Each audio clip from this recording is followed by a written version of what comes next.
आज हम EPS 95 के राष्ट्रीय संघर्ष समिति की ओर से अकोला के क्षेत्रीय कार्यालय के सामने EPFO के जमा हुए हैं।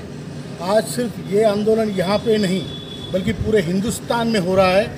कश्मीर से लेकर अंडमान तक पूरे देश में ये आंदोलन, जितने EPFO के ऑफिस हैं उनके सामने ये प्रोटेस्ट हो रहा है। इसका कारण ये है कि हमें एक तरफ तो प्रधानमंत्री जी ने आश्वासन दिया हमारा काम करने के लिए, लेकिन उसकी प्रोसीजर में अब उसके 1 साल हो गया, लेकिन जो अधिकारी लोग हैं, जो EPFO है, वो इतनी चालें चल रहा है।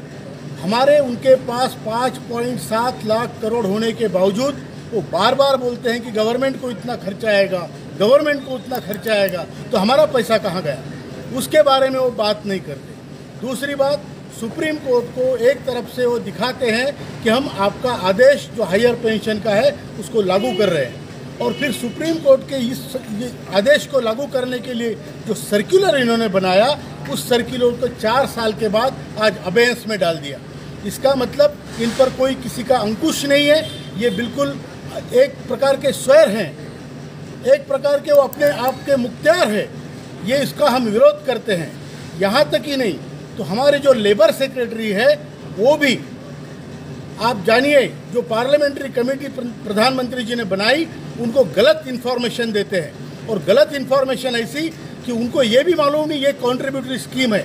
जब वो बताते हैं पार्लियामेंट्री कमेटी को कि इनको ही क्यों सभी वृद्धों को पेंशन दो, हम उसके लिए ना नहीं कहते दो, लेकिन हमारे कॉन्ट्रीब्यूशन के बारे में बात करो।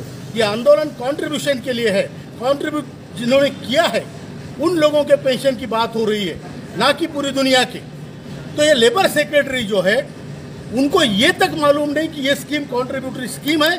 ये गलत इंफॉर्मेशन देके पार्लियामेंट्री कमेटी ऑन लेबर को उन्होंने मिसगाइड किया है।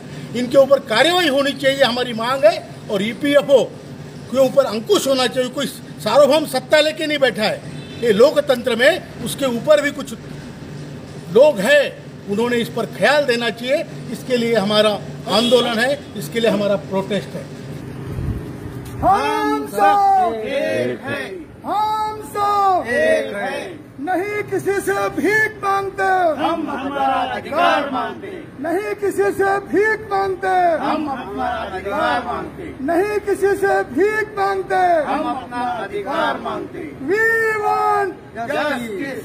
We want justice. We want justice. Commander साहब आगे बढ़ो, हम तुम्हारे साथ हैं। कमांडर साहब आगे बढ़ो, हम तुम्हारे साथ हैं।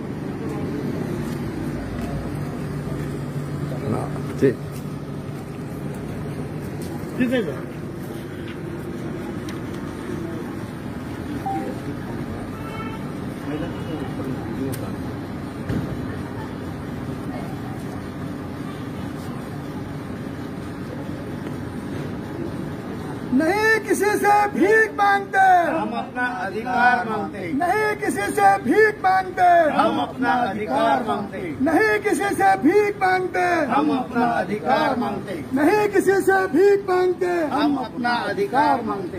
We want justice. We want justice. We want justice. We want justice. We want justice. We want justice. We want justice. Commander साहब आगे बढ़ो, हम तुम्हारे साथ हैं। कमांडर साहब आगे बढ़ो, हम तुम्हारे साथ हैं। I am Commander Ashok Rao. We are protesting here in front of the EPFO's regional office at Akola, and here we are protesting against the atrocities of EPFO. Thing is like that. On one hand, the Honorable Prime Minister has promised us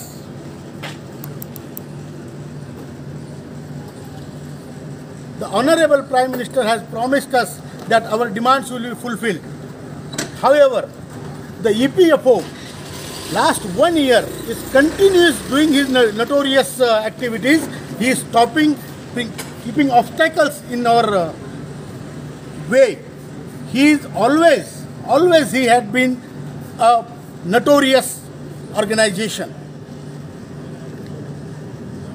The Supreme Court had ordered higher pension.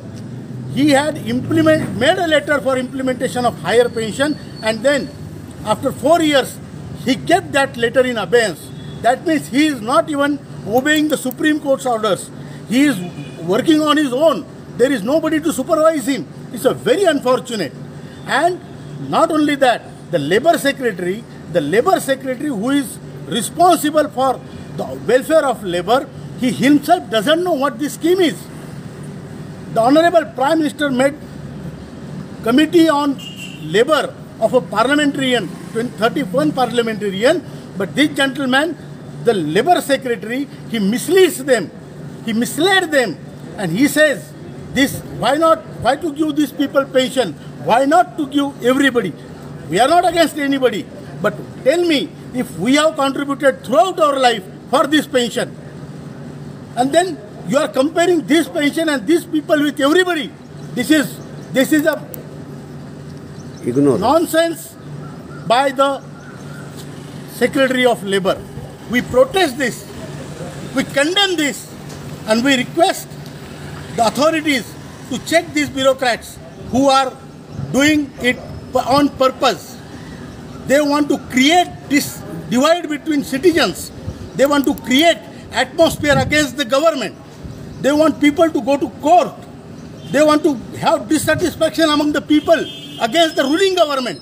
This is something which is not less than any urban Naxalism. This is what I want to say. And therefore we are protesting this. This protest is not only for here. This is all over India, from Kashmir to Andaman Nicobar. Every place where there is a EPFO office, we are protesting against it. Thank you. Thank you very much. Commander साहब आगे बढ़ो। हम तुम्हारे साथ हैं। Commander साहब आगे बढ़ो। हम तुम्हारे साथ हैं। कमांडर साहब आगे बढ़ो। हम तुम्हारे साथ हैं। कमांडर साहब आगे बढ़ो। हम तुम्हारे साथ हैं। NSC जिंदाबाद। जिंदाबाद। NSC जिंदाबाद। जिंदाबाद जिंदाबाद। NSC जिंदाबाद। जिंदाबाद जिंदाबाद। We want justice. We want justice. We want justice. नहीं किसी से भीख मांगते। हम अपना अधिकार मांगते। नहीं किसी से भीख मांगते। हम अपना अधिकार मांगते हैं। अगर आप शेयर मार्केट में इन्वेस्ट करना चाहते हैं तो इसके लिए आपको एक ट्रेडिंग अकाउंट की जरूरत पड़ती है। ट्रेडिंग अकाउंट ओपन करने के लिए वीडियो के डिस्क्रिप्शन में मैंने आपके लिए एक लिंक देके रखा है। उस लिंक पर क्लिक करके अगर आप ट्रेडिंग अकाउंट ओपन करते हैं तो उस ट्रेडिंग अकाउंट ओपनिंग के लिए आपको कोई भी चार्जेस देने की जरूरत नहीं है, साथ में कोई भी एनुअल फी देने की जरूरत नहीं है। और जब भी आप इक्विटी में शेयर खरीदेंगे या फिर बेचेंगे तो उसके ऊपर आपको कोई भी ब्रोकरेज देने की जरूरत नहीं है। अगर मान लीजिए आपने 100 रुपए का कोई शेयर खरीदा और उसे 150 रुपए में बेच दिया तो जो 50 रुपए का फायदा होगा तो वो सीधे आपकी जेब में जाएगा। इसके ऊपर जो है वो आपको कोई भी ब्रोकरेज चार्जेस देने की जरूरत नहीं है, कोई भी यहाँ पर आपको चार्जेस नहीं है। तो इसके लिए अगर आप अकाउंट ओपन करना चाहते हैं तो वीडियो के डिस्क्रिप्शन में मैंने एक लिंक दिया हुआ है, तो उस लिंक पर क्लिक करके आप घर बैठे ऑनलाइन एक डीमैट अकाउंट ओपन कर सकते हैं। तो चलिए अभी वीडियो में आगे बढ़ते हैं।